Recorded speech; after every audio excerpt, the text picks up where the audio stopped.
In a remote area, away from the busy streets and endless traffic, Mrs. Parker lives by herself, but has a tenant in a barn, Clay, who's leading a quiet life as a beekeeper. One day, managing finances, Mrs. Parker gets a notification of a virus on her laptop. She calls the number displayed that connects her to a fishing company.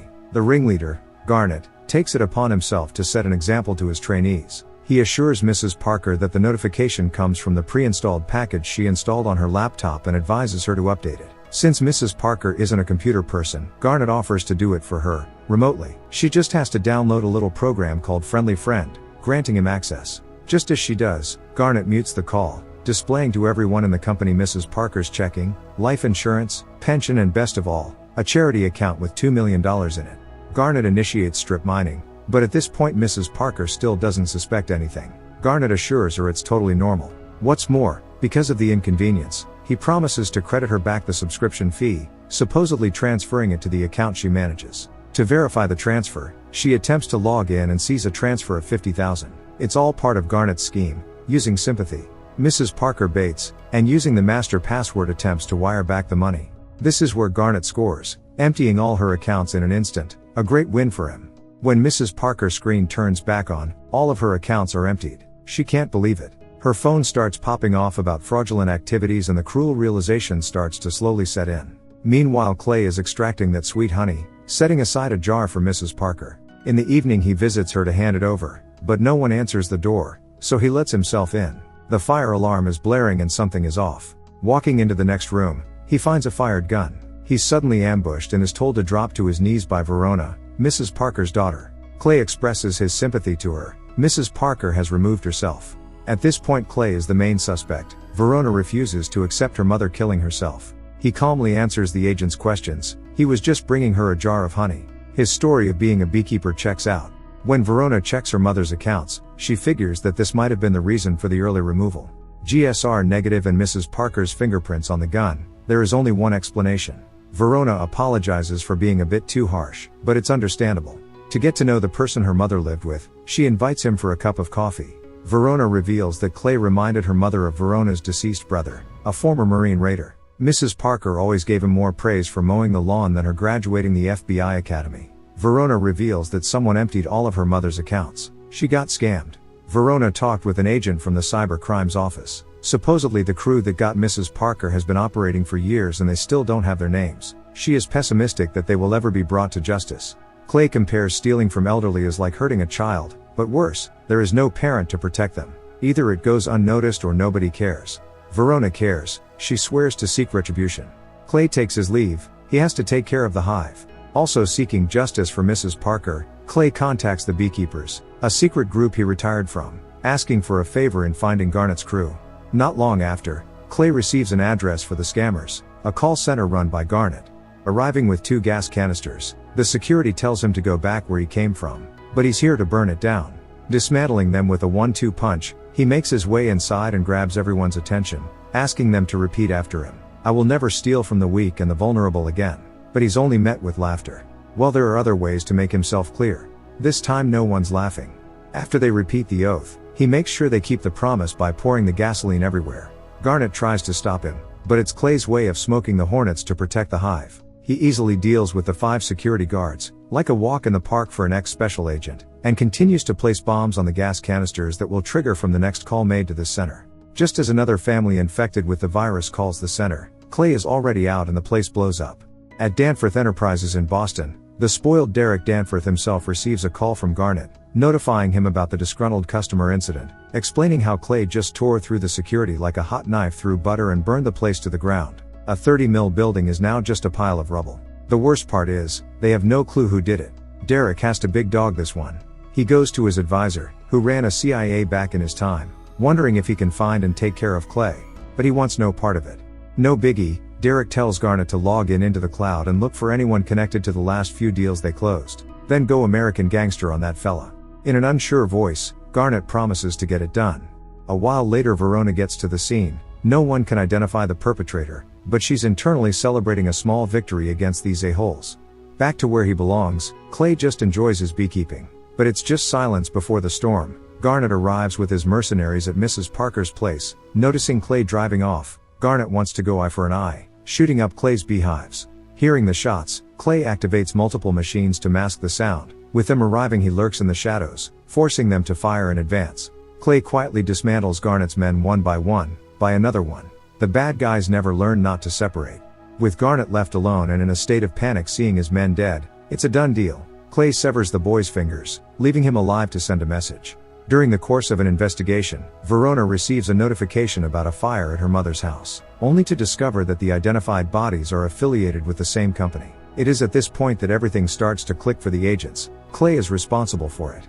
Garnet calls Derek while stopped at the bridge, interrupting his mani pedi or whatever session expecting good news, but it's been a downward spiral. Just as Garnet is explaining that Clay is some kind of a beekeeper ninja, suddenly Clay drags Garnet out of the car, strapping him and sending him off the bridge. Picking up the phone, he lets Derek know he's next, sending chills down the boy's spine. With this, he goes to his big dog, explaining that some mad beekeeper is after him, burned down one of his 20 call centers. It suddenly clicks for Wallace. A beekeeper? He knows Derek fucked up big time, unaware of the illegitimate aspects of his business. Derek doesn't understand why Wallace is so afraid of that fucking nobody. That fucking nobody is a beekeeper. The beekeeper is a man of focus, commitment, sheer will, something Derek knows very little about. Being ex-CIA director, Wallace assures him that there is nothing he can do to help him. The FBI finally starts to piece the puzzle and are sure there must be a ringleader to all these fraudulent call centers. What's more of a mystery is Clay. He's invisible. The only thing they have on him is his birth certificate. The only explanation, he's in some sort of classified program. Jessica calls Wallace, begging him to look after her son, promising more shares in the company. That's all he wanted to hear. He rings up the, "Never call me on this line" in the CIA, and with one mention of his dumb employer catching the attention of the beekeeper, she knows it's serious. He needs Janet's help. The manager of the special beekeeper program calls Wallace, informing him that Clay is a retired agent and the current active beekeeper is going to be taking things from here. Still, that doesn't set his mind at ease. Solemnly staring at his honey, Clay's car is rammed from behind. The psycho whips her gun and starts blasting, but Clay's already out. The police don't faze her, and as Clay locks her neck, she finds it amusing. The two go at it, but somehow she struggles to match the unarmed Clay. No problem, a minigun will do the work, blasting the whole gas station. Clay whips out his jar of honey and just throws it at her, setting her on fire. Clay cuts off her finger before driving off. Subsequently, the beekeepers declare neutrality, leaving Wallace on his own. The FBI slowly catches up with Clay's antics, finding Garnet's body and arriving at the gas station scene. The girl is also a ghost just like their friend they're chasing. What's more, she has a book about beekeeping. The agents surmise that Clay is on his way to Boston. Wallace has gathered together ex-military, explaining to them that a secret organization that isn't disclosed to even the director of the CIA, for decades has operated from the shadows. The beekeepers are given all resources and are allowed to act on their own judgment. But now, a retired beekeeper has gone rogue and isn't acting in the hive's best interest. He calls the former Special Forces personnel a bunch of babies compared to Beekeeper, but maybe with enough of them, they have a chance. Using the psycho woman's finger to enter her facility, Clay has access to all her arsenal and intelligence. Tracking down the base of Derek's operations and stocking up on supplies, Clay sets out to fulfill his promise to Derek. Verona informs the FBI deputy director that 3 crime scenes are connected with Clay, who is connected to a classified program named Beekeeper. He's on his way to Boston and his next target is 9 Star United, which oversees all of Derek's global scam call centers. The director heard enough, granting the agents full funding to deal with Clay, something that never happens. The FBI SWAT team storms the building, but the private security has it on lock. They settle for a perimeter outside. The team goes through all the other entrances this building has, but there is none. Clay himself confirms it, otherwise he would have used it. He doesn't want to injure anyone unnecessarily, but the SWAT team leaves him no choice. While being surrounded, he somehow just pulverizes 15 armed men, and with one of them as a hostage walks in through the front. Meanwhile in the building, the mercenary commander, Pettis, tries to evacuate anyone who isn't armed, but the ringleader, Golden Goose, refuses. He arrogantly calls up Derek, who in turn chastises Pettis for not doing his job properly. No one will evacuate. As they applaud the armed men leaving, Clay is amongst them. Throwing a guy around, he silences the floor and the Golden Goose still doesn't comprehend the situation. But when Pettis' men start blasting, he's quick to kiss the floor. Clay manages to run to the hallway and climb up the ceiling. With one man down as bait, he deals with 2 more. To mask sound, he triggers the fire alarm and pounces on Pettis' weapon, neutralizing a few more before disarming him. Whipping out an axe, Clay grabs a fire extinguisher, blinding Pettis and boinks him out. With more agents on the street, Verona commands them to roll in. Clay sets up wires for his next plan. Just as the mercenaries think they have him cornered in an elevator, he blows the cable wire, taking those who ran out down with the elevator. Crashing at the bottom, the agents prefer to take the stairs anyway. With the mercenary chain of command in disarray, they are just sitting ducks for Clay to pick off in the dark. With all of them dead, the Golden Goose is next on the chopping block. Using stapler as a torture device, Clay wants to know who's above him, explaining in the process why he's doing it. It's all because they messed with the only person that ever took care of him.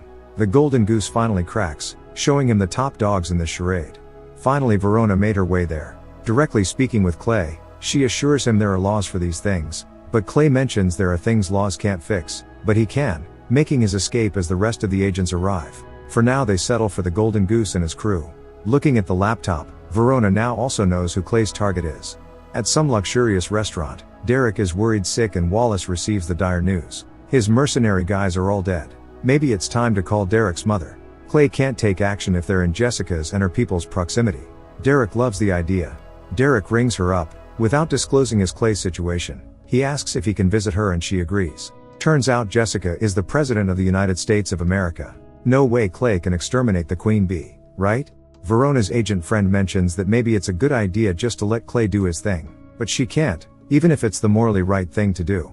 Verona informs the FBI deputy director that Clay is following the money. 9-Star United uses data mining software to identify people with no heirs or family, targeting their assets. But there is another company involved which several US government agencies use. Both operated by Danforth Enterprises, founded and operated by Jessica Danforth, who recently stepped down because she was sworn in as the president. They are the only three that know of this and the deputy director wants to keep it that way.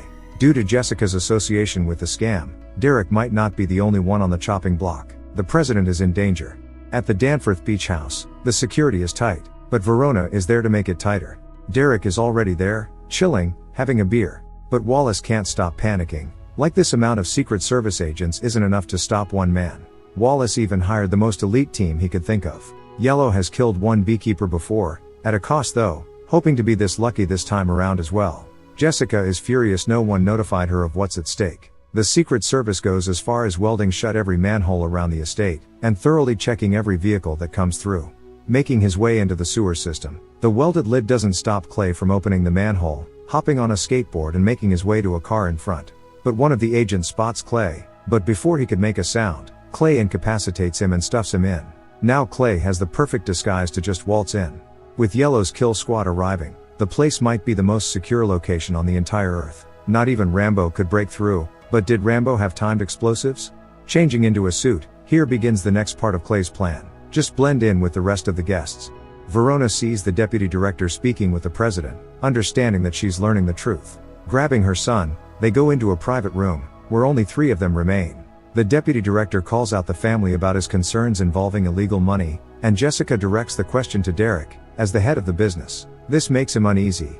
Looking for his targets, Clay is spotted by Verona and he gives her a nod, but she notifies all Secret Services that Clay is in the house. The kill squad is also in action.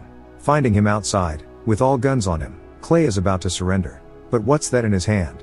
Wallace gives a go sign for an execution, but Clay doesn't think so. Blowing up the cars is enough of a distraction to shoot a few guys and make his way into the house. Yellow still isn't out of it. Clay wants as few deaths as possible. Taking an agent hostage ensures him a safe passage. In the yard, he dismantles the kill squad members one by one, surely making his way to the main target, who at this point starts a family feud. Jessica blames it all on Derek, but without the illegal funding for her campaign, she would never have won the election.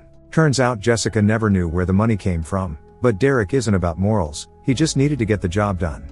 Like clockwork, Clay goes through the agents without anyone shooting him in the back or anything like that. He got all his angles covered alone. Jessica decides that she will tell Clay and the whole world the truth about Derek's use of the data mining software, even if it costs her everything. Clay is seconds away from the room with Derek and co., but Yellow is a tough nut to crack. The two go hand-to-hand combat, throwing each other around. At this point I'm sure that Clay is like a Terminator and Yellow isn't the T-1000. Psych. Or is he? Nope. The missing leg was the problem. Yellow is dead. At this point, Verona might be the only one Clay has a soft spot for. While stopping his bleeding, Wallace tells Clay that he has proved his point. He can still turn back, live a quiet life. But they are way past that point. It's personal for Clay and he is here to right the wrongs. He plants a claymore on the door and sits Wallace down. As Clay is about to make his entrance, Derek shoots the director and takes his mother hostage the moment Clay blows up the door and enters. Verona also makes her entrance and there's a standoff. Clay tells Verona to decide, she works for the law or for justice. He one-taps Derek and makes his escape. President is unharmed. Verona still has a shot, but she chooses justice. Clay gives her a final nod, before leaping away, where he has a suit stashed with swim gear. He is out. Thank you for watching. Subscribe for more videos like this.